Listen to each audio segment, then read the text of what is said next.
இந்த கலசம் பூரா மழை தண்ணி தான். இதை இனிமே தூர ஊத்திட்டு சுண்ணாம்பு தடவி போட்டுட்டு போக வேண்டியதுதான். அவ்வளோத்தையும் இனிமே தூர தான் கவுக்கணும். இப்படி இருந்தா எப்படி? இப்படி இருந்தா பனையேறி நம்ம கலசம் கட்ட முடியுமா? பனையத்து நேரத்துல மழை வரும் கண்டிருக்காது. இப்படியா ஒரு சில கலசத்தை கொஞ்சம் மூடு நாப்புல வச்சிருந்ததுனால பாதி கலசம் தப்பிச்சிச்சு.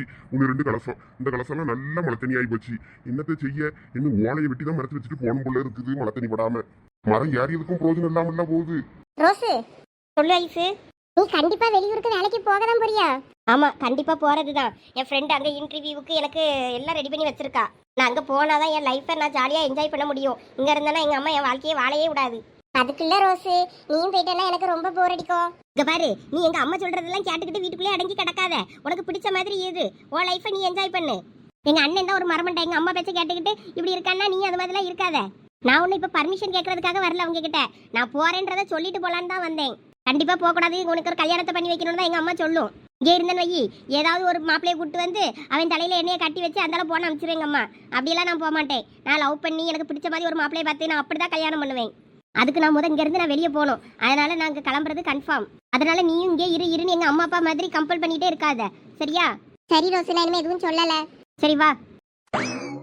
கூட கொஞ்சம் குழம்பு ஊத்தே, கையின்னு வழங்காமலாம் அடக்கு உனக்கு. 4 இட்லிக்கு போதும் குழம்பு. வேற நான் போற இடத்துல வேற குழம்பு கொடுக்காண்டாமா? ஏம்மா எதுக்கு வெளியே இட்லி வாங்கிக்கிட்டு இருக்கிய? நான் சாப்பாடு செஞ்சு எடுத்துட்டு வந்துட்டேன். சாப்பாடு செஞ்சு எடுத்துட்டு வராதுன்னு தான் ஒரு போன் பண்ணாண்டாமா. யாரெல்லாம் அந்த 2 பேரும்? இதா இவன் முன்னாடி நிக்கல, அவன் என் மொவா, பின்னாடி இருக்கவ என் மருமவா. அப்படியா? நல்லா இருக்கீங்களாம்மா? நல்லா இருக்கும் ஆண்டி. உன் மொவா நல்லா அழகா இருக்கலடே. ஆமா, என் மொவா நல்லா அழகா இருப்பா, நல்லா படிச்சிருக்கா. அவளுக்கு ஒரு நல்ல மாப்பிள்ளையா இருந்தா பார்த்து சொல்லுங்களா. மாப்பிள்ளை தானே, சொல்லிட்டா போச்சு. உன் மொவா என்ன படிச்சிருக்கா? என் மொவா இன்ஜினியரிங் என்னமோ படிச்சிருக்கா. இன்ஜினியர் தானே? ஆமா ஆமா, படிச்ச பிள்ளைங்க. படிச்ச பிள்ளைக்கு மாப்பிள்ளை கிடைக்காமலா போவோம். சூப்பர் மாப்பிள்ளையா பார்த்து விடலாம். அப்படி அம்மா. ரோசு ரோசு, கோபப்படாத. எதா இருந்தாலும் அந்த பாட்டி போனதுக்கு அப்புறம் பேசிக்கிடலாம். இப்பவே பேசணும்னா வேற அது பெரிய பிரச்சனை ஆயிட போகுது. உன் மருமவா அப்படியே ஒன்னே மாதிரி இருக்கா. நீ கொஞ்சம் கருப்பு, அவ கொஞ்சம் சிவப்பு. ஆனா நல்ல பிள்ளையா தான் தெரிந்து பார்க்க. ஆமா, பெரிய குடும்பத்து பிள்ளைதான். அதான் நல்லா அடக்க உடக்கமா இருப்பா. நல்லா சொல் பேச்சு கேப்பா. எல்லா வீட்டு வேலையும் செய்வா. பாருங்க, காலையில சமைச்சு எடுத்துக்கிட்டு வந்திருக்கா பத்தியில. அதே போல என் மோளுக்கு ஒரு நல்ல இடமா அமைஞ்சிட்டா போதும். நகை எம்பிட்டு போடுவேன்? எப்படி 100 பவுனுக்கு மேலதான் போடுவேன். கல்யாண பேச்சு எடுத்தாலும் எனக்கு ஆத்திரமா வருது ஐசு. சரி சரி, கொஞ்சம் பொறுமையா இரு ரோஸு, அப்புறம் பேசிப்போம். எனது 100 பவுனா? அரை பவுனு குண்டுமணி கூட போட முடியேன் என் மோளுக்கு. என் மோளே தங்க சில மாதிரி இருக்கா. அவளை என்ன 100 பவுனு நகையை போட்டு எவனா இருந்தாலும் கட்டிட்டு போட்டான். நான் எவனுக்கும் அரை போட்டு கருக்கு மணி கூட கொடுத்துட மாட்டேன். என்ன சொல்ற பிங்கி? இந்த காலத்துல நகையை நட்டி எடுக்காம எவன் பொண்ணை கட்டுவாங்க? என் மோவலை கட்டுறதுக்கு ஆளு வரும். நீங்க ஒரு நல்ல இடம் சம்பந்தமா மட்டும் சொல்லுங்க. பொண்ணு பார்க்க வந்தாங்கன்னா என் பிள்ளைய பார்த்தேன்னா அப்படியே கொத்திட்டு போயிருவான். ஆமா, நான் உளுத்து போட வடை அந்த தூக்கிட்டு போவோம் காக்கா. இப்ப புரியுதா ஏன் அந்த கல்யாணம் வேண்டாங்கன்னு? இனி கேவலப்படுத்துறதுக்குனே இருப்பாங்க அம்மா. 1 பவுன் நகை கூட போட மாட்டா. ஏதாவது ஒண்ணு சொல்லுவா. இதே நான் லவ் பண்ணி கல்யாணம் பண்ணி எனக்கு பிடிச்ச மாதிரி மாப்பிள்ளன்னு வையன், அவன் நகை நட்டு எதிர்பார்க்க மாட்டான், எதுவும் எதிர்பார்க்க மாட்டான். இவகிட்ட எல்லாம் போயிட்டு பொண்ணு கேட்டு மாப்பிள்ளை கேட்டு வந்து யாராவது கல்யாணம் பண்ணிட்டு போனவன்னா அது அதிசயம் தான். நம்ம தான் மேக்கப் பண்ணிட்டு பொண்ணு மாதிரி பொம்மை மாதிரி போய் நின்றுக்கிட்டு கேவலப்பட்டுக்கிட்டு நிக்கணும். ஏ பிங்கி, உனக்கு இருக்க சொத்து பத்துக்கு நீ உன் பிள்ளைக்கு 100 பவுன் என்ன 1000 பவுன் போட்டு கட்டி கொடுக்கலாம். நீ இப்படி பேசிக்கிட்டு இருக்க? பாருங்க, இந்த சொத்தெல்லாம் காப்பாற்ற வேண்டியது என் பொறுப்பு. அதை இவளுக்கு கொடுத்து இவ போற வீட்டுக்கு கொண்டு போறதுக்கான இப்படி சேர்த்து பாடுபட்டு சேர்த்து வைக்க. அது சரி, உன் மொவனுக்கு அப்ப எல்லாத்தையும் விட்டுட்டு போனோம். உன் பேரன் பேத்திவளுக்கு விட்டுட்டு போனோம்னு நினைக்காதானே? உன் மோளையும் இந்த வயிற்றுல தானே பெற்று எடுத்திருப்ப. அவளுக்கு கொஞ்சம் கொடுக்கலாம்ல. ஏன் உனக்கு மனசுராண்டங்கு? அது என்னதான் இருந்தாலும் அடுத்த வீட்டுக்கு போறது அதெல்லாம் பத்தி பேசாதீங்க. நீங்க ஒரு நல்ல சம்பந்தமா மட்டும் பாருங்க. ஒரு பட்டு நகை கொடுக்க மாட்டேன்னா பிச்சைக்காரன் தான் பிடிச்சு கட்டணும். அவளுக்கு அழகு போல பிள்ளைக்கு ஒரு 10 பவுனாவது போட்டு கட்டி கொடுத்தேன்னா அவன் ராணி மாதிரி வச்சுக்கிடுவான் போல. ஒன்றும் போட்டு கட்ட மாட்டேன்னா நீ ஒன்றுத்துக்கா இல்லாதவளா இருக்கிறத எல்லாத்தையும் வச்சுக்கிட்டு நீ போகும்போது என்னத்தை கொண்டு போறியோ தெரியல எனக்கு. நீ மாப்பிள்ளை பார்க்கலன்னா போ, நான் என் மோளுக்கு பார்த்து கட்டிக்கிடியே. என்னமோ பண்ணு போ. நான் நல்ல மாப்பிள்ளை, எவ்வளோ பிள்ளைகளும் நல்லா படிச்சு நல்ல வேலை பார்த்துக்கிட்டு இருக்கு சொத்து பத்தோட. அதில் ஒரு சம்பந்தத்தை உனக்கு பேசி முடிக்கலான்னு பார்த்தேன்னா நீ ஒன்றும் போட மாட்டேங்க. அட்லீஸ்ட் ஒரு 20-25 பவுனாவது போடாண்டாமா மோளுக்கு. இத்தனைக்கு உன் மோவா படிச்சு வேலை பார்க்காங்க. நீ கிளம்பு, என் மோளுக்கு நான் பார்த்துக்கிட்டியே மாப்பிள்ளை. இங்க பாரு பிங்கி, நீ இப்படிலாம் மாப்பிள்ளை தேடி இருந்தா ஒரு பையன் வந்து உன் மோளை கட்டமுண்டா. ஒரு 20-30 பவுனாவது போடியேன்னு சொல்லி உனக்கு சூப்பர் மாப்பிள்ளை இருக்கா, நான் பிடிச்சு கொண்டு விடியே. அப்படி நீங்க கிளம்புங்க. மகாலட்சுமியா இருக்கம்மா. உன் அம்மைக்கு பாத்தியா, உனக்கு ஒரு 10 பவுன் போட மனசு வர மாட்டேங்க. என்னமோ போ, நான் வாரேன். 4-5 இடம் போய் நான் இட்லியை வித்தாதான் என் பொழப்பு ஓடும். அப்பா எங்கம்மா? வா உட்காரு. இட்லி சாப்பிடுறியா? காலையில என்ன செஞ்சு சாப்பிட்டிய? உங்ககிட்ட அப்பா எங்கன்னு கேட்டேன். உங்க அப்பா எங்க போயிருப்பாரு? பனையார தான் போயிருக்காரு. காலையிலக்கு உங்க உனக்கு ஒன்றும் செய்யல, கஞ்சிக்கும் போடல. அதான் இட்லி வியாபாரம் பண்ணும்ல, அந்த பொம்பளைட்ட சரி நாலு இட்லி வாங்கிடுறாமனு வாங்கிட்டு இருந்தேன். சரி என்னடே காலையிலே வந்திருக்கீ, 2 பேரும் சாப்பாடுக்கு பட்டெல்லாம் செஞ்சு எடுத்துக்கிட்டு. சாப்பாடு செஞ்சு எடுத்துட்டு வந்ததா நல்லாதான் போச்சு. மதியத்துக்கு சாப்பாட்டுக்கு என்ன செய்ய நினைச்சுக்கிட்டு இருந்தேன். அதெல்லாம் இருக்கட்டும், நாளைக்கு சாயங்காலம் ஊருக்கு கிளம்புறேன். எந்த ஊருக்கு? சென்னைக்கு வேலைக்கு. என் ஃப்ரெண்டுக்காரி ஒருத்தி எனக்கு இன்டர்வியூக்கு எல்லாம் ஏற்பாடும் பண்ணி வச்சிருக்கா. நான் போனேன்னா அங்கே இன்டர்வியூ அட்டன் பண்ணிட்டு அவர் ரூம்லேயே ஸ்டே பண்ணிட்டு அங்கே அவ கூட நான் வேலை பார்த்துட்டு இருந்துக்கிடுவேன். இன்னைக்கு கிளம்புறேன், டிக்கெட் எல்லாம் போட்டுட்டேன். அது சொல்ல தான் வந்தேன். அப்பாவும் உன்னையும் பார்த்து சொல்லிட்டு போலான்னு. இங்க பாரு, என் கோவத்தை கலராத. ஆமா, இப்ப பேசிட்டு இருந்ததை பார்த்தல. உனக்கு மாப்பிள்ளை பார்த்துக்கிட்டு இருக்க, உனக்கு ஒரு கல்யாணத்தை பண்ணி வச்சுட்டேன்னா எங்க கடமை முடிஞ்சது. அதுக்கப்புறமா உன் பெரிய வீட்டுக்கு போய் நீ எங்க வேணாலும் போ, எனக்கு அதை பத்தின கவலை கிடையாது. இங்க இருக்கும்போது என் சொல் பேச்சு கேட்டுதான் நீ இருக்கணும். இங்க இருந்தா என் நிம்மதியே போயிடும், என் வாழ்க்கையும் போயிடும். நான் தயவு செய்து இந்த வீட்டுல இருக்கவே விரும்பல, நீ விட்டுரு. என்ன நீ இப்படி பேசிக்கிட்டு இருக்க? அப்படி என்ன இந்த வீட்டுல உனக்கு கொடுமை நடந்துச்சு? ஒரு 10 பவுன் 20 பவுன் நகை போட்டு கூட எனக்கு கட்டி கொடுக்க உனக்கு வக்கில்ல. நீ வந்து என்ன சும்மா தள்ளி விட்டுறலான்னு பார்க்க. நான் என்னத்துக்கு இங்க இருக்கணும்? நான் அதுக்கு வேலை பார்க்குற இடத்துல போயிட்டு எனக்கு பிடிச்ச மாதிரி மாப்பிள்ளை பார்த்து நான் கல்யாணம் பண்ணிட்டு ஒரு நாள் வந்து நிற்கேன். அப்போ நீ எதுவுமே தர வேண்டாம், நீயே வச்சுக்க. இங்க பாரு, எல்லாம் உன் நன்மைக்கு தான் நான் செய்வேன், கொஞ்சம் புரிஞ்சிக்க. இதுல என்ன நன்மை இருக்கு? எனக்கு ஒன்றும் தரப்படாதுன்னு நினைக்கிறதுல என்ன நன்மை இருக்குன்னு கேட்க. எல்லாத்தையும் நீயே வச்சுக்க, எனக்கு ஒன்றும் வேண்டாம், நான் கிளம்புறேன். இன்னைக்கு சாயங்காலம் நான் ஊருக்கு கிளம்பிடுவேன். அது சொல்லதான் வந்தேன். அப்பா படையேறிட்டு தானே இருக்காவே, நான் அப்பாட்ட பேசிக்கிறேன். ஏ ரோசு, நில்லுன்னு சொன்னேன். ரோசு இரு, நானும் வரேன். இதுல சாப்பாடு குழம்பு எல்லாம் இருக்கு, எடுத்து வச்சு சாப்பிடுங்க. நான் ரோசை போய் பார்த்தேன். அவன் இன்னைக்கு ஊருக்கு போகப்படாதுல, அவளை பிடிச்சி வை. இந்த வாரேன். நகையை போட்டா அவங்க வித்து விடுவானா, அடவானா சூடுவானுவேன். நான் அதுக்கு பயந்துதான் கொடுக்கப்படாதுன்னு நினைக்கேன். என் மொபைலுக்கு நகையை கொடுக்காம நான் வேற யாருக்கு கொடுக்க போறேன் நகை? அவ்வளத்தையும் அவளை நகையும் பேங்க் லாக்கர்ல வச்சிருக்கேன். நான் போட்டு கட்டி கொடுக்கும்போது இவனை இருக்குன்னு சொல்லாம கொள்ளாம பிள்ளை பேர்ல பேங்க் லாக்கர்ல வச்சு எடுத்து அவ சேஃப்டிக்கு வச்சுக்கிடணும். அங்க போச்சுன்னா மாமியாரி பிடிங்கி வச்சுக்கிட்டானா என்ன பண்ணியது? புருஷன் அடமான விற்கேன்னு கொண்டு போய் வித்துட்டானா என்ன செய்ய? அதுக்கு பயந்துதான் நான் இவளுக்கு சொல்லியே அது புரிய மாட்டேங்குது. இவகிட்ட இப்ப சொன்னாலும் ஒன்றும் புரியாது, தையா தக்கான்னு நிற்பா. ஃபர்ஸ்ட் இப்படி சொல்லி கல்யாணம் பண்ணுவோம், அதுக்கப்புறம் அவளுக்கு சொல்லலான்னு பார்த்தேன். கடைசியில் நம்மகிட்ட சண்டை போட்டுட்டு கிளாச்சிக்கிட்டு போறா வேறு. இவளுக்கு நம்ம சொன்னாலும் புரியாது, அவளுக்கு நேரம் வரும்போது தான் சொல்லணும், எல்லாம் புரிய வைக்கணும். இப்போ கிளாச்சிக்கிட்டு போனா போட்டோம், வேலைக்கு போனா வேற எங்கே போவா? இங்கே தானே வரணும், போயிட்டு வரட்டும். அதுக்குள்ளே ஒரு நல்ல மாப்பிள்ளையா பார்த்து அவளுக்கு எல்லாம் ரெடி பண்ணி வச்சுட்டு அப்பா அம்மா சீரியஸாக கிடக்காம வான்னு ஒரு தந்தியை போட்டுனாலும் வர வச்சு அவளை கல்யாணம் பண்ணி வச்சுருவ மாட்டேன். அப்போ யார்கிட்ட போயிட்டு பர்மிஷன் கேட்கன்னு போவா. அந்த ஆள் என்கிட்ட தானே வருவாரு, வந்தப்புறம் நான் பார்த்துக்கிட்டேன். இன்னைக்கு இவ்வளோ ஊருக்கு போக விட்டா தானே எவ்வளோ நேரம் இங்கே கால் கடுக்க நிற்கது? இங்கே நிற்கவும் முடியல, உட்காரவே முடியல, கூட்டம் சேர்ந்துக்கிட்டே இருக்கு. சீக்கிரம் பொருளை போடப்பா. ஏம்மா, நான் என்னென்ன வேணும்னா போடாம இருக்கேன். சர்வர் ப்ராப்ளமா இருக்கு, கரண்ட் வேற இல்லை, நெட் ஒர்க் ஆக மாட்டேங்குது, ஒன்றும் பண்ண முடியாதுமா. நீங்க கையை வச்சாதானே எனக்கு நான் பதிவு பண்ணிட்டு தான் பொருளை போட முடியும். பதிவு பண்ண முடியாம தானே உட்கார்ந்துருக்கேன் வெளியே வந்து காத்த வாங்கிக்கிட்டு. எப்பதான் அந்த கரண்ட் பிரச்சனை தீருமோ தெரியல, ஓயாம கரண்ட் போயிட்டே இருக்கு. இப்படியே போனா என்ன நீ பொழப்பு தளப்ப நடத்தியது? அந்த நேரத்துல இருந்து புலம்பிக்கிட்டே தாம்மா இருக்கா. ஏ பாப்பாத்து, உன் வாய் கொஞ்ச நேரம் மூடாதா? நீ உன் புக்க வாய மூடல கொஞ்ச நேரத்துக்கு, ஏன் வவுத்தரிச்செல்லாம் நான் கொட்டிக்கிட்டு இருக்கேன். இல்லை, அந்த பொம்பளை கிட்ட வாயை விட்டா கெட்ட கெட்ட வார்த்தையில திட்டி விடுவாள, கொஞ்ச நேரம் சும்மா இரு. பொண்ணுக்கு வீங்கி அலைவான். அவ்வளோர் முன்னாடி என்னத்தையாவது சொல்லி கேவலப்படுத்தி விட்டுற போகுது. உன் மருமவ வேற இங்கதான் நிக்கா. அதுவும் சரிதான், நம்ம மற்ற பொம்பளைகள்கிட்ட பேசிய மாதிரி இவகிட்ட பேசணும்னு வையா, அவ நம்மளை சந்திச்சிருக்க வச்சு விடுவா. நம்ம கொஞ்ச நேரம் பொத்திக்கிட்டு அமைதியா தான் நிக்கணும். இப்ப ஆம்பளையில் நிலமெல்லாம் அப்படிதான் ஆகி போச்சு. லைன்ல நில்லுங்க, லைன்ல நின்னுங்க, அடிச்சுக்கிடாதீங்க. எல்லாருக்கும் பொருள் உண்டு. ஆம்பளையால் கூட்டம் கம்மியா தானே இருக்கு. உன் மருமக காடை வாங்கி இங்க நம்ம லைன்ல உங்ககிட்ட உன் காடோட கொடுத்துட வேண்டியது தானே. எதுக்கு அந்த பிள்ளை ஒரு லைன்ல நீ ஒரு லைன்ல நின்றுகிட்டு இருக்க? அந்த பிள்ளை இப்ப நம்ம கிட்ட கொஞ்சம் பேசாது பத்துக்க. இந்த முதியோர் தொகை வருது இல்ல, அதை ஒரு நாள் கேட்டுச்சு, என் மோனை வச்சு நான் கொடுக்க முடியன்ட்டேன். அதனால பேச்சு வார்த்தை கிடையாது. சோறு மட்டும் அப்பப்போ பிள்ளைகிட்ட கொடுத்து அங்க வச்சிருவா, போய் தின்னு கிடையாது, அவ்வளவுதான். அது சரி. இல்ல போ போ, அந்த காடை கொண்டு போய் லைன்ல நில்லு, யாராவது வந்து நிக்கிறதுக்குள்ள. இல்ல முட்டையில அப்புறம் வாங்கி தரல, போ முத போய் லைன்ல நில்லு. ஏ மீனா, வா வந்து நில்லு. இந்தா இங்க பாரு, இடையில எல்லாம் சும்மா ஆளை கூப்பிட்டு நிக்க வைக்கப்படாது அம்மா. அதானே நாங்க அங்க நிக்க உள்ளலாம் கிறுக்கச்சியா? இடையில கொண்டு ஆளுவலை விட்டு விட்டு அப்ப பின்னாடி நிக்காள்வலாம் மடச்சிருக்கியோளா? ஐயா நான் ஒன்னும் இடையில போலம்மா. நான் பயலதான் அந்த பக்கம் ஆம்பளை ஆளுவ லைன்ல விட்டுருக்கேன். பயலை எங்க வேணாலும் விட்டுக்க. இடையில எல்லாம் யாரும் வரப்படாது அம்மா. சொல்லிட்டு போனேன் சொல்லாம போனேன்னு இந்த கதையெல்லாம் சொல்லப்படாது. நான் ஒன்னும் ஊடையிலலாம் பூரல. ஏக்கா ஏதோ என் மூவி நிக்கம்லக்கா, அவன் காடு பதிஞ்சாதான் நான் வந்து வாங்கிக்கிடுறேன். சரி சரி. அவன் பள்ளிக்கூடம்லாம் வேறுப்பான், அவனை எப்படி கூப்பிட்டு வந்தா? டீச்சர் கிட்ட அவன் காலையில சாப்பிடாம வந்துட்டான். 2 இட்லி கொடுத்துட்டு வரேன்னு சொல்லி வெளியே கூப்பிட்டு வந்தேன். அதான் இதுல நிக்க வச்சு லைன்ல நிக்க வச்சு சீக்கிரம் பதிஞ்சிட்டான்னா பள்ளிக்கூடத்துக்கு போற பையன் சீக்கிரம் பதிஞ்சிருவாவில்ல. இல்ல ஆம்பளையார் லைன் கம்மியா இருந்தாலும் அதில் போட்டு வாங்கிட்டு போயிடலாம்னு நினைச்சிட்டு அவனை இழுத்துட்டு வந்தேன். அவ்வளவு நல்ல விவரமா தான் இருக்காளுவே. சரி சரி. ஆனா அங்கதான் காடு ஒரு கவலையம்முங்க, கரண்ட் இல்லையா, கை வைக்க முடியாது, நெட்டு கிடைக்க முடியுதுன்னு என்னென்னமோ சொல்லிக்கிட்டு இருக்காரு அந்த ஆளு. அவ்வளோ வர அந்த ஆள் அப்படி நிற்கும். ஐயா அப்படியா? ஏன் மோன வர நான் 5 நிமிஷத்துல இருந்தா விட்டுறீங்களா சொல்லி கூட்டு வந்தேன். பண்ண முடியாதப்ப பதிவு பண்ண முடியாத காடை இருங்க. ரேஷன் கடைக்கார்ட்ட கேட்டு பார்க்கேன். என்ன அப்ப இப்போதைக்கு பதிய முடியாத காடை? எல்லாருக்கும் வாரவியலுக்கெல்லாம் தனித்தனியாவாமா சொல்ல முடியும். காடு போட முடியாமதாம்மா நாங்க இருக்க எல்லாரும் காத்து நிக்காவே தெரியலையா? உனக்கு மட்டும் வந்ததும் போட்டுட முடியுமா?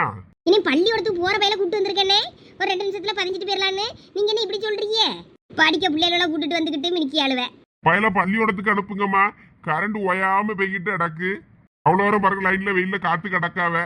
ஒவ்வொருத்தருக்கும் தனியா சொல்ல முடியாது. போய் லைன்ல நில்லுங்க. ஏன்னா உன் அவனை பள்ளியோடத்துக்கு அனுப்பிய வழியா பாரு, நேராகவும் போல இருக்கு. நானே இனிமே சாப்பாட்டுக்கு போயிட்டு தான் வரலாமான்னு இருக்கேன். சோத்த உடையில போட்டுட்டு வந்திருந்தேன், அப்படியே அடிபிடிச்சு போயிருந்திருக்கோம். போட்டுட்டு தான் வரலான்னு இருந்தேன். எந்த காலம் போய் வீட்டுல சோறு கறியாக்கி திங்குது. இன்னைக்கு பட்டினி தான் கிடக்கணும் அவ்வளோ. நல்ல வேலை காலையிலே நம்ம சாப்பாடு கறி எல்லாம் வச்சிட்டோம். இல்லாட்டினா நம்ம நிலமையும் மோசமா இருந்திருக்கோம். இல்ல கொஞ்ச நேரம் நில்லுல, இப்ப வந்துடும் கரண்ட். நீ அப்புறம் பதிவு பண்ணிட்டு போயிடலாம். பள்ளியோடத்து பையனும் பதிவு பண்ணி தருவாங்க. கொஞ்சம் நில்லு கொஞ்ச நேரத்துக்கு. இருல வாங்கிட்டு வரேன். இவனை வச்சுக்கிட்டு ஒண்ணும் பண்ண முடியாது. என்ன சோனி இங்க வந்து உட்கார்ந்துட்டு இருக்க?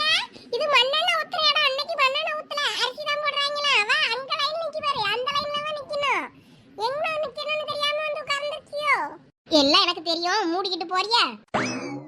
அதுக்குள்ள சோனி, ஆம்பளை அளவு லைன் கம்மியா தான் இருக்கும் கூட்டம். நான் வேணா வாங்கி தரேன், கொண்டா காடை கொண்டா. உன்னைய வாயை முடிக்கிட்டு இந்த இடத்த விட்டு கிளம்புன்னு சொன்னேன். எங்க அம்மா வருவா, எங்க அம்மைக்காக தான் வெயிட் பண்ணிக்கிட்டு இருக்கேன். ஓ அப்படியா?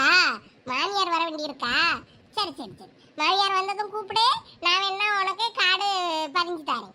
செருப்பு பிஞ்சிர, ஒழுங்கு மரியாதையா ஓடி போயிடல. வர வர நீ ரொம்ப ஓவரா போற பத்துக்க. அட நமக்குள்ள என்ன இருக்கு? சரி வரட்டுமா? போய் லைன்ல நிக்கே, ஏதாவது பதிவு பண்ணனா கூப்பிடு, நான் உனக்கு காடை வாங்கி என்ட்ரி போடுறேன். மூடிக்கிட்டு போலாம், முத இடத்த காலி பண்ணு. Okay baby, cool cool. இவன் வர வர ரொம்ப ஓவரா போறான். கேட்டா விளாட்டுக்கு இதெல்லாம் ஒரு வாலிப வயது அப்படித்தான் சொல்லுவேங்க. எங்க அம்மாட்ட சொல்லி கொடுத்துருவேன்னா அப்படிலாம் சொல்லிடாதப்ல. உன் காலில் விழுந்து கேட்கேன்னு நடிச்சிரியா. இப்போ எப்படி பேசிட்டு போறான் பாரு. இன்னைக்கு வரட்டேன் எங்க அம்மாட்ட, எம்மா உனைய பத்திவே மாமியார் மாமியாருங்க என்னன்னைக்கு ஆளுன்னு சொல்லிடுவேன். ஏ அப்ப அங்க அவ்வளோ கூட்டம் இருக்கு. இந்த அவ்வளோ கூட்டத்துலயும் எப்போ ரேஷன்ல பொருள் வாங்கிட்டு எப்போ வீடு போய் சேர? அம்மா வீட்டில் 2 பேரும் சமைங்கன்னு சொன்னதுனாலே நான் சரி நானும் ரேஷன் கடைக்கு வரேன்னு தெரியாம வந்துட்டேன். அப்பவே நினைச்சேன் அம்மா தனியா போன்னு சொல்லும்போது என் கூட படிக்க பிள்ளைலாம் பார்த்தா நீ என்ன நினைக்கும், அசிங்கமா நினைக்கும், அப்படி இப்படின்னு சொல்லிக்கிட்டு சீனை போட்டேன். கடைசியில வீட்டில் வேலை செய்யணும்னாதான் சரி போவும் உப்புக்கு சப்பானாலும் வந்தேன். கடைசியில கேவலமா தான் இருக்கு. அம்மா வேற இந்த அவளை பள்ளிக்கூடத்துல சேர்த்து விட்டு வந்துறேன்னு சொல்லி போடவே இல்லை. இன்னும் காணும். இன்னும் யார் யாரெல்லாம் வந்து அசிங்கப்படுத்த போறாங்களே தெரியல. என்ன சோனி இந்த பக்கம் என்ன சாப்பிங்க? ரேஷன் கடையில ஷாப்பிங் பண்ற ஒரே ஆளு நம்ம பொம்பளை பிள்ளைல தான். டேய் அங்க யாரு நம்ம மாப்ள? ஓய் ஜெகனே, நீ ஷாப்பிங் மேலால லைன்ல கியூல என்ன பே பண்றதுக்கு நிக்கியா? வணக்கம்டா மாப்ள, ரேஷன் கடையில இருந்து. பாரு போற வரவெல்லாம் நம்மள கலாச்சிட்டு இருக்கா. இதெல்லாம் நமக்கு தேவையா? சிவனேன்னு வீட்லயே உட்கார்ந்துருக்கலாம். இங்க ரோட்ல இப்படி குத்தச்சிட்டு இருக்கிறதுக்கு. இது பால்வாடி பத்துக்க. சின்ன பிள்ளைலாம் இங்கதான் கிடக்கும். லட்சுமி சொல்லு ராணிக்கா. பிள்ளை ரொம்ப ஏக்கமா போகுது. அதை பார்க்கும்போது ரொம்ப சங்கடமா இருக்கு பத்துக்க. ஏன் ராணி? நான் இங்க கவர்மெண்ட் பள்ளிக்கூடத்துல சின்ன பள்ளிக்கூடமா இருக்கு, இங்க கொண்டு பிள்ளைய விட்டுட்டேன்னு நினைச்சிட்டு இருக்கியோ? அதுக்கு எதுவும் வருத்தப்படியான்னு பாக்கிய பிள்ளை? ஐயா அப்படியெல்லாம் இல்ல. எங்க போனாலும் பிள்ளை படிக்கதான் செய்யும். அது இல்ல, அங்க என்ன ஃப்ரெண்டு பிள்ளை எல்லாம் இருக்கும் பத்தியா? இங்க அவளுக்கு யாரும் கிடையாதுல்ல. அதான் அந்த பிள்ளை மூஞ்சி வாட்டமா இருக்கு. அதெல்லாம் டீச்சர்ட்ட நான் சொல்லி விட்டுருக்கோம்ல. டீச்சர் பார்த்து அக்கம் பக்கத்துல இருக்க பிள்ளைகளோட கொஞ்சம் பேசி வாங்கி எடுத்து பார்த்துக்கிடுங்கன்னு சொல்லுவாங்க. நமக்கு தெரிஞ்ச டீச்சர் தான், ஒன்றும் பிரச்சனை இல்லை. பிரின்சிபால் சாரும் நல்ல ஆளு, நல்ல மனுஷன். நம்ம சொன்ன உடனே கொண்டு வந்து விடுங்கன்னு சொன்னார்ல, பிள்ளைய பார்த்துட்டு சரி நல்லா படிக்கணும்னு சொன்னார்ல. ஆமா லட்சுமி சொன்னாரு. அப்புறம் என்ன, பிள்ளை அதெல்லாம் உட்கார்ந்து நல்லா படிக்கும். இன்னும் நமக்கு கோர்ட்டு கேஸ்ன்னு அலைஞ்சிட்டு அடக்கம்ல, எல்லாம் முடிஞ்ச அப்புறமா நீ அதுக்கப்புறம் உன் பிள்ளைய எங்க கொண்டு சேர்க்கணுமோ சேரு. நீ டிசியை வாங்கிட்டு வந்தனா நம்ம விட்டு பிள்ளைகளை படிச்ச சந்தியா படிச்ச ஸ்கூல்லே கொண்டு போய் சேர்த்து விடுவேன். பாட்டுக்கு படிச்சுட்டு அடக்கட்டும்னு. நமக்கு டிசி இல்லாம அங்க போய் பேச முடியாது பார்த்துக்க. இதுனா நம்ம ஊருக்குள்ள தெரிஞ்ச ஆளுவை பத்தியா, நம்ம பேசணும்னா நல்லா பேசுவாவே, அதனால எனக்கு தெரியும். சரி படிப்பு கெட்டு போகக்கூடாதுன்னு கூட உட்கார வச்சு படிக்க வச்சுக்கிடுவாவ. பாடம் நடத்தும் போது அவ கேட்டுக்கிட்டாலும் போதும்ல, அதை வச்சு பிள்ளை அங்க போற இடத்துல பொழைச்சிக்கிடும்ல. ஆமா ஆமா, நானும் அதுக்கு தான் சரின்னு சொன்னேன். சரி உன் வீட்டுக்காரர் எதுவும் போன் பண்ணாரா? இல்ல லட்சுமி, இன்னும் போன் ஒன்றும் பண்ணல. சரி வண்டியில போயிட்டு இருக்க இடத்துல நம்ம போன் பண்ணிட்டு நடக்கப்படாதுல்ல, அவரே பார்த்து வக்கீல பார்த்து பேசிட்டு என்ன ஏதுன்னு சொல்லட்டும்னு இருக்கேன். ஆமா அதுவும் சரிதான். சரி வா, ரேஷன்ல பொருள் என்ன பொடியான்னு வேற தெரியல. லேட்டா போடலாம், வேற கோதுமை இல்லாம்பா பச்சரிசி இல்லம்பா, என்னத்தையாவது இல்லைன்னு சொல்லிட்டு அடப்பான். போய் வாங்குவோம். உங்காட்டம் சோனிட்ட கொடுத்துருக்கல்ல? ஆமா பையெல்லாம் கொடுத்துட்டு தான் வந்தேன், ஆனா தருவானா இல்லையான்னு தெரியலையே. வா போய் எதுக்கும் போய் கேட்டு பார்ப்போம். சந்தான்னா நம்ம இங்கே பொருள் வாங்கிடலாம்ல, அங்கதான் போய் வாங்கணும்னு இல்லைல்ல. ஆமா, காசு ஏதாவது கவர்மெண்ட்ல இருந்து கொடுத்தாதான் தரமுண்டானுலாம் இருக்கும், பொருளெல்லாம் தருவானுவேன். சரி வா போய் கேட்டு பார்ப்போம். சோனி வேற திட்டிட்டு அடப்பா, நம்மள இப்படி லைன்ல நிக்க வச்சுட்டு போயிட்டாலும் இந்த அம்மன்னு. ஒரு நாள் இந்த பிள்ளைகளுக்கு ரேஷன் கிடைக்கும் போங்கன்னா போகண்டாளுவேன். கேவலமா இருக்குதான் ரேஷன்ல பொருள் வாங்க. நம்மளெல்லாம் அந்த காலத்துல தலையில ஒண்ணு இடுப்புல ஒண்ணு வச்சுக்கிட்டு என்ன நடப்போம். இந்த காலத்து பிள்ளைகளுக்கு ரேஷன் கிடைக்க வர்றது அவ்வளவு அவமானமா இருக்கம்மா. கூட படிக்க பிள்ளைகள் எல்லாம் பார்க்கணும் சங்கடப்படுமா இருக்கும். ஆம்பளை பிள்ளைகள் பார்த்து சிரிச்சு விடுமா, அது அவளுக்கு கேவலமா சொல்லி அழுவேன். இருக்கும்ல பின்ன, வயசுக்கு வந்த பிள்ளைகள் இல்ல. என்னமோ போ. இவனு எதுக்கு இப்ப இங்க வந்து உட்கார்ந்து இருக்கானுவே? தெரியல சேகனே. அப்ப நான் கிரிக்கெட் விளையாட போறேன் அந்த பயல்வளோட. நீ பொறுமையா ரேஷன் கடையில ஷாப்பிங்க முடிச்சிட்டு வா. இல்ல இருல, இப்பதான் காடெல்லாம் வாங்கி வச்சிருக்காங்க. காடை வாங்கி வச்சுட்டு கரண்ட் வந்ததும் ஆளா பதிஞ்சு தந்துடுறேன்னு இருக்காங்க. அப்புறம் பதிஞ்சிட்டு பொருளை வாங்கிட்டு கிளம்பிடலாம். கொஞ்சம் வெயிட் பண்ணு. நோ நோ நோ நோ, அங்க கிரவுண்ட்ல எல்லாரும் வெயிட் பண்ணிட்டு இருப்பானுவேன். நானே சரிசியும் போனை போட்டு வர சொல்லியிருக்கேன், அவனும் வர்றேன்னு இருக்கான். அதனால நாங்க கிரவுண்டுக்கு போறோம், நீ ரேஷன் ஷாப்பிங்க முடிச்சிட்டு வந்து சேரு. என்ன ஜெகனே வரட்டுமா? இல்ல கார்த்தி, பொறுக்க போறது பால், அதுக்கு என்ன பில்டப் பண்ணி அனுவம்மா. என்ன சோனி வரட்டுமா? இங்க பல்ல கட்டிக்கிட்டு நின்னா கல்ல கொண்டு மண்டையை உடைச்சிருவேன். ஒழுங்கு மரியாதையா ஓடிரு. சரி ரைட் விடு, நீ கோவமா இருக்க, அப்புறம் பேசிக்கிறேன். பாய்.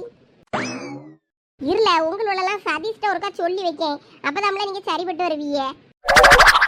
சோனி, உன் காடை நீ எங்க கொடுத்துட்டியா? இல்ல, ஏன் கேக்குற? இல்ல, காடை கொடுத்துட்டா சீக்கிரம் பதிஞ்சு தருவாங்க, கரண்ட் வந்ததா அதுக்குதான். எங்க அம்மா இப்ப வருவா, காடை அங்க கொடுத்துட்டு இங்க உட்கார்ந்துருந்தேன்னா அப்புறம் சத்தம் போடுவா தொலைஞ்சு கிழிஞ்சு போச்சுன்னா. அதனால காடை பத்திரமா என்கிட்ட தான் வச்சிருக்கேன். எங்க அம்மா வந்த பிறகு நான் வாங்கிக்கிடுவேன் எதுனாலும். என்ன நீ இவ்வளவு பேக்கா இருக்க? யார்கிட்ட லட்சுமி பேசிக்கிட்டு இருக்கா சோனி? நம்ம வீட்டு பிள்ளை ஏதோ பயல் விட்ட பேசிக்கிட்டு இருக்கு. அவ்வளோ ஒருபடியா பார்க்கவள ரேஷன் கடையில் அங்கே நிற்க பொம்பளை பிள்ள எல்லாம் அவ கூட படிக்க பயிலுவதான். எம்மா சோனி, எம்மா தாயி, ஒரு வழியா வந்துட்டியா? எவ்வளவு நேரமா? ஒரு இடம் போனா சட்டு விட்டுன்னு போயிட்டு வந்தோன்னு வாரியா? இதுக்காக தான் உனக்காண்டி எங்கேயுமே வெயிட் பண்ண பிடிக்காது. ஏன் வெயிட் பண்ணணும்? போய் லைன்ல நிற்க வேண்டியதானாங்க. லைன்ல நிற்காம இங்க வந்து நிற்க. மண்ணெண்ணையா ஊத்தியா? மண்ணெண்ணைக்கா லைன்ல நிற்க நீ? என்ன இந்த பையன் திருட்டு மொழி முழிச்சுக்கிட்டு இருக்கான்? என் மொழியே சரியில்லையே. போமா, நீ என்ன சொன்ன? நீ ரேஷன் கடையில போய் வெயிட் பண்ணிக்கிட்டு இரு, நான் பள்ளிக்கூடம் போயிட்டு வந்துடுறேன்னு தானே சொன்னேன். அதான் இங்க வெயிட் பண்ணிக்கிட்டு இருக்கேன். அடி செருப்பால நாயே, ஒரு கொஞ்சம் அங்க போய் ரேஷன் கடையில வெயிட் பண்ணணும்னு சொன்னா இப்படியா வந்து நிப்பா? லைன்ல நிக்க தெரியாதா? அறிவு கெட்டவா. ஆண்டி, நான் அப்பவே சொன்னேன் ஆண்டி, அவளை எல்லாரும் கார்டு அங்க குடுக்குறாங்க, போய் நீ குடுத்துட்டு வான்னு சொல்லி. அவதான் கொடுக்க மாட்டேன், அங்க கொண்டு போய் கொடுத்தா தொலைஞ்சிரும், எங்க அம்மா திட்டுவான்னு சொல்லிட்டு பைக்குள்ளே காடை வச்சுக்கிட்டு இருக்கா. வாய மூடல குரங்கு, நீ சும்மா இருப்பல. காடை எதுக்கியா வாங்கி வைக்காவ? கரண்ட் இல்லையா, அது பதிவு பண்ண முடியலையா, அதனால எல்லாரும் காடையும் வாங்கி வச்சிருக்காங்க ஆர்டரா. அதுக்கப்புறம் ஏகப்பட்ட பேர் வந்து லைன்ல அங்க காடை கொடுத்தாச்சு. சோனியும் கொண்டு போய் குடு, இல்லைன்னா கொண்டா நானாவது கொண்டு போய் கொடுக்கேன் தான்னு சொன்னா வாங்கி தரையே முண்டேன்ட்டா. இங்கே உட்கார்ந்துருக்கா, இங்க வரட்டுன்னு வந்து வாட்ச் இருக்கு பாரு கூமுட்டை பைய உள்ள. ஏம்மா இப்ப எதுக்குமா என்னைய அடிக்க?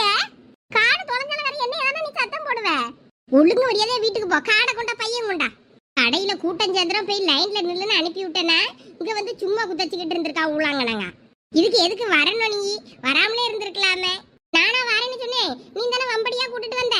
வீட்ல பாத்திரம் சட்டி பணியை கழுவிக்கிட்டு சமையல் செஞ்சுக்கிட்டு சாப்பாடு செய்யுங்க 2 வரேன்னு சொன்னதுக்கு சாப்பாடு செய்யணும் கறி வலிச்சுக்கிட்டு தானே வந்த நீ. போவ கொம்மி, நான் வந்ததே தப்பு. நான் ரேஷன் கடைக்கு இனிமே வர மாட்டேன் பாரு. ஆமா இவ வந்துங்க சிறச்சிட்டா. போங்க வீடு போய் சேரு.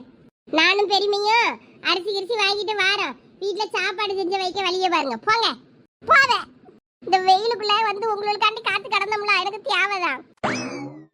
வாராணிக்கா போய் என்ன ஏதுன்னு போய் ரேஷன் கடை கரண்ட பார்த்து கேப்போம் அங்க என்ன நடக்குன்னு. ஆமாவா இரு, கரண்ட் இல்லைன்னா வேற என்னென்ன பொருள் போடுவோம். ஐயோ பாவம் ஜோனி.